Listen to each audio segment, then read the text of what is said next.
नमस्कार दोस्तों, UPSC solution series में एक बार फिर से आपका स्वागत है।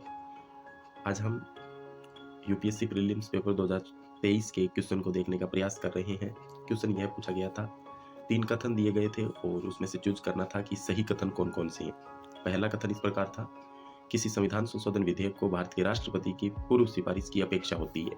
यानी जो संविधान संशोधन विधेयक होता है, क्या उसे भारत के राष्ट्रपति की सहमति से संसद में लाया जाता है। दूसरा कथन यह था, जब कोई संविधान संशोधन विधेयक भारत के राष्ट्रपति के समक्ष प्रस्तुत किया जाता है तो भारत के राष्ट्रपति के लिए यह बाध्यकर है कि वे अपनी अनुमति दें। तीसरा कथन यह था कि संविधान संशोधन विधेयक लोकसभा और राज्यसभा दोनों द्वारा विशेष बहुमत से पारित होना ही चाहिए और इसके लिए संयुक्त बैठक का कोई उपबंध नहीं है। अब हमें इसमें से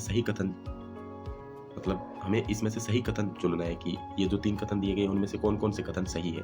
तो अगर आप पहले कथन को ध्यान से पढ़े तो उसमें दिया गया है कि संविधान संशोधन विधेयक को संसद में पेश करने से पहले राष्ट्रपति की अनुमति लेनी पड़ती है, ऐसा कह रहा है। तो यह कथन गलत है।